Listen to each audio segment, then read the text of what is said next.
Hello all, here I have a nice little haul of tools kindly sent to me by Banggood, laid out as they come in their boxes. I was going to put all these in one video, but I'll only be reviewing two of them in this video as I have a fair bit of work on at the minute, and keeping the videos bite-sized helps me stay on top of things.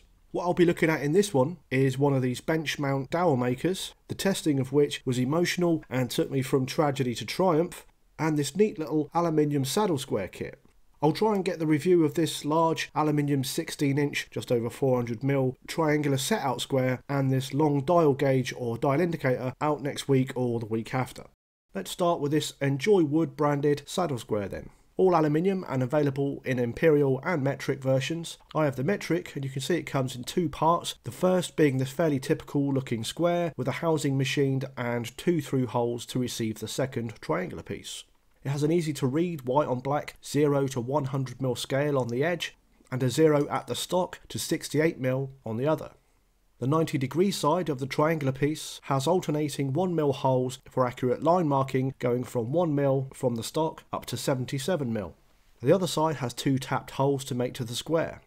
On the diagonal being 45 degrees, are a series of angle markings to use much as you would with a roofing square. For the more common angles, there's a pin provided we'll see shortly. The fit and housing seems very good, very little if any discernible side-to-side play. The set comes with two Allen screws and an Allen key for pairing together. You can't really see it in the image there, but the 90-degree edge of the triangular piece hasn't located flush to the square stock. This is vital for a saddle square. Thankfully, the screws loosened a little shows there's a bit of room for adjustment. You could sit it on a table saw or planer bed as a flat reference, but here I just did it by feel. When it felt perfectly flush, I tightened it down. Now there's no light between the square stock and the 90-degree side of the triangle to the reference, and it's ready to use. Here's my normal saddle square of a common design. Where they excel over something like a regular tri-square or combi square is by more easily and accurately allowing you to continue a line around a piece of stock, thanks to its longer and perfectly in-line edges to reference from around two faces. Especially for marking a 45 perpendicular to a straight line, which can be tricky to exactly match. As you can see here though, all the lines wrap around and meet perfectly. So let's try and replicate it with the new one. Does a perfectly meeting 90-degree line across two faces just fine. For the 45 to perfectly meet those lines, I have to hold my pencil on the line, shunt the square up, then mark the line. Unlike the traditional saddle, it doesn't have the long reference for the 45. Still meets at a perfect point though, and it's the same as I have to do with the other saddle square for a 45 going the other way, so no biggie. With this one, for a 45 going the other way, we can make use of the longer 90-degree reference edge by using the supplied pin. As it was done via the pin, I want to check the 45 line with the combi I trust, just redrawing over the line to see if there's any deviation. It looks perfect to me, even having to reference my combi from the other side. The stock I'm marking is machine square though, and the combi line perfectly matched the saddle square pin line. Got two of my mechanical rot ring pencils here. One is a 0.5 lead, the other a 0.7. Unfortunately, even the metal sleeve around the lead of the 0.5 gets lost in the marking holes, so I'll try the 0.7, which although still waggles, does so much less. Certainly a 1mm mechanical pencil would be ideal. I've marked a short line at 10 and 20mm. Checked with the tape, they look on the money. Centre of the pencil line, right through the centre of the tape scale mark. Going back to the angle markings and pinholes on the diagonal, the markings are in 5-degree increments. As I mentioned, with the markings, you use like you would a roofing square, pivoting on the stock and aligning your degree mark to the work edge. I have the 50-degree mark lined up here. Not a fine joinery feature, but fine for a quick roughing outline. And I'd say the same probably goes for the angles using the pin too. Although my 45-degree line using the pin was perfect, I can't ignore that there's a slight bit of play between pin and hole. Not much, but it's there. Just a reminder too that when you make the two pieces, it is essential to make sure the perpendicular straight edges are flush. Besides that, it strikes me as a wholly decent marking and layout tool, this one. It's solid when together and accurate. Plus you could even use the square portion of it on its own as a setting square for bandsaws and table saws and the like. My red saddle square has been a daily user for me, and I'll be quite happy to use this one with it, or even replace it as the old one is getting a little bit bashed up. So these are £8.12 on Banggood as I write, with £2 odd shipping. So a lovely little layout and marking tool for £10 or £11. Right then, the Dowel Maker. Now I watched a handful of reviews on very similar ones, which were mostly negative, and I can see why people struggled, as you'll see. So why on earth did I request one from Banggood? Well, decent, tight-fitting dowels are an important part of my furniture. I use them to cover the mechanical fixings in the crowns, and I turn them as needed on my little lathe attachment I made for my over router machine, which works very well and is accurate, but it takes a lot of time to set up and dial in. Not that quick of a process to machine either, hence I thought one of these dowel makers worth a try. This, like the saddle square, is Enjoy Wood branded, all metal and a very pretty looking thing. Being so compact for what it claims to do, I think makes it a brilliant piece of industrial design, if it works of course. It comes with a couple of nice clamps with aluminium feet tightened via a star knob. These appear to be exactly the same design as the ones you see with many corner clamps, including ones I've reviewed before. I guess that makes them a doubly handy addition. In the supplied goodie bag you get 4 screws should you wish to mount it that way, via the holes in the tabs either side. You get a Torx driver which annoyingly doesn't fit the central screw, which is an Allen, but is meant for the 16mm carbide blade. And finally you get a drill chuck adapter, one end screwing into the workpiece. So as I mentioned, the business end features a 16mm square carbide cutter. This gives you 4 cutting edges which should help longevity, and they're easily and cheaply replaceable. You have to completely undo the thumb screw to move the central cutter mount. It can then be rotated to your desired dowel size, from 8 to 20mm, missing a couple of increments like 13mm, 19mm, odd ones like that, and has a nice solid feeling positive stop at every hole. Nice. Let's get it mounted and give it a blast then. Nice and tight with the clamps. I'm pretty impressed there was enough room on these little clamps to bite down on my 65mm thick workbench top. Here are some lengths I've prepared. These are white unsteamed beech, cut at 14.5 by 14.5mm to finish at 14mm. You'll notice the ends have been whittled down to introduce into the holes. I used a carving knife for that, but the sharp Stanley would work just as well. I've also prepared there a set of 13 by 13mm lengths in soft poplar to finish at 12mm. This is the size I actually use on my furniture. I have one of the beech rods here and I'm centre marking it for the supplied drill adapter. The adapter has a 5mm screw with a shallow thread, so I'm drilling out to 4mm. I then use the drill to screw on the adapter. To be straight with you, I'm just going through the motions here. I knew it was going to be rubbish, but they supplied it, so I tried it. So with the 14.5mm beech strip, I thought I'd send it through the 15mm hole first to take the square edges off before moving to the 14mm. Pretty much straight away it just stops moving through the hole, even though I start pushing hard enough to lift the front of this small bench. This ain't right. 2 problems are obvious. The clamps keep slipping, which makes me reluctant to push the piece through the cutter. Plus, as expected, the screw-in drill adapter supplied has threaded and keeps slipping. I have here a spare leg from my recent step stool build.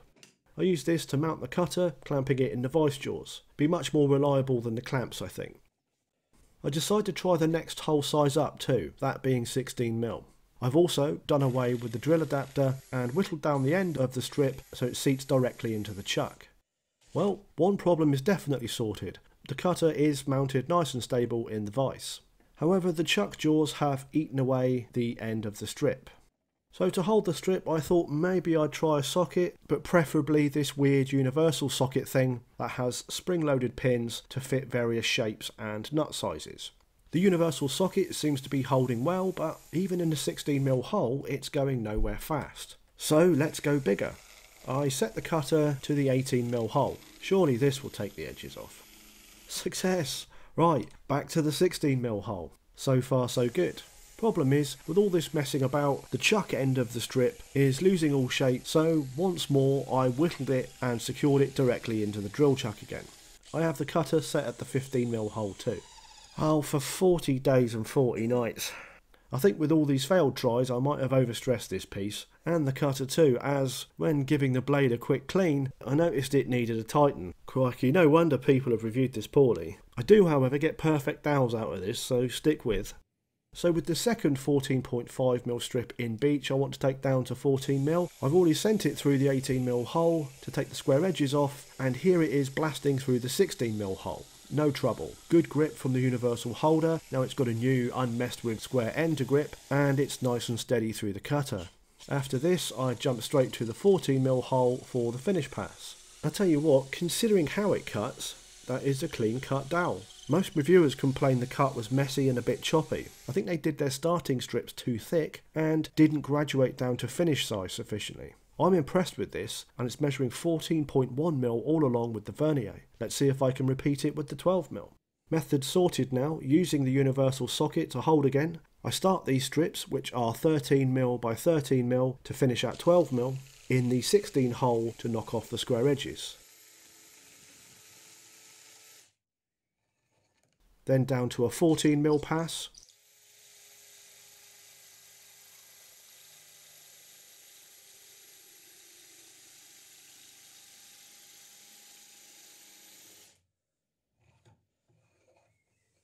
And finally the 12mm finishing pass. I made two of these 12mm dowels, this one you see here being the second. The first one, being off camera, was 3 straight runs through 16, 14 and 12mm holes and produced a lovely clean dowel. This one, in order to catch different camera angles, I had to stop and start on the final pass, which left telltale signs at each stopping point. But this itself tells us something about using a cutter, in that it's important to keep it running in one pass without stopping. This dowel, the first, is clean all along and measures 12.1mm on the vernier. It's a pretty consistent thing. The real test is what the dowel looks like in a hole. Unfortunately for the 14mm beach dowel, my 14mm Forstner seems to have gone walkabout, so I'm having to use this aggressive Bosch spade bit, which doesn't make the cleanest of holes. But it's the tightness of fit or otherwise I want to test, so it'll do. I do have my 12mm Forstner to hand, so at least the 12mm dowel should give us a good clean test. I've cut the ends off each dowel so they're uniform, their whole length and flat ended. The fit in both the 14 and 12mm hole is tight, but not grain splittingly so. That's perfect. Dowels flushed up, here's the result. 12mm on the right, 14 on the left. The 12mm, as you can see, is perfect in the clean hole made by the Forstner. The 14mm on the left is again essentially perfect, just a little rough around the top edge of its hole from the spade bit, but it's perfectly seated. If I were to sand or plane the face down 1/2 mil, I'm sure it'd look as clean as the 12. I'm actually really chuffed with the fit of these. So since filming this about a week ago, I've made a whole batch of dowels with this for upcoming chair builds, and it performed brilliantly. What's been learned is as shown though. It's definitely best to mount it to something like this for use in a vise rather than using the supplied clamps. I mean, there's nothing wrong with the clamps, but if you think of the force they apply as compressive, when you push to feed a piece laterally through into the cutter, they just eventually want to slip off. The clamps would still be useful for corner clamping though, so not a complete waste.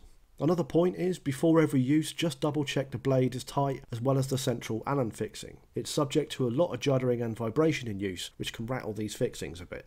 So you've seen how it takes 3 passes to reliably and cleanly get to finished size. As such, I'd rule out considering this to mill 20mm dowels, its largest offering. You might get away with the 18mm as a max size, using the 20mm for a rough pass, but I found it works best with 3 passes. For example, I use a 16, 14, then 12 for 12mm dowels, and 18, 16 and 14 for my 14mm dowels, and that seems to work perfectly, giving me lovely uniform dowels. The size of the stock you start with is important too, especially on hardwood. Try and cut just a 1/2 mil larger than your finish size, so 14.5mm square for a 14mm finish dowel. On hardwoods especially, having your stock a full 1mm larger than your finish size is just too much for the cutter to reliably deal with, and you're going to get some chipping. But follow these steps and it should give nice, clean, tight fitting dowels.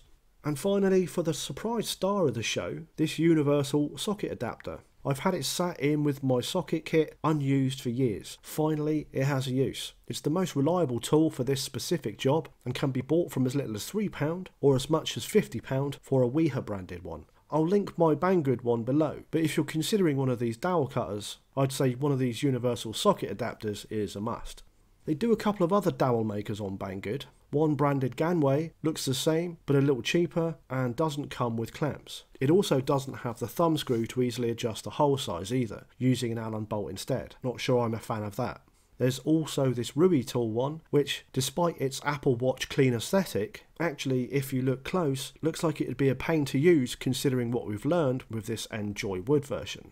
So I still think this Enjoy Wood version is the right buy, and about £20 with £2 postage to the UK currently. I think it's actually a great way to make accurate dowels, especially dowels that'll be on show.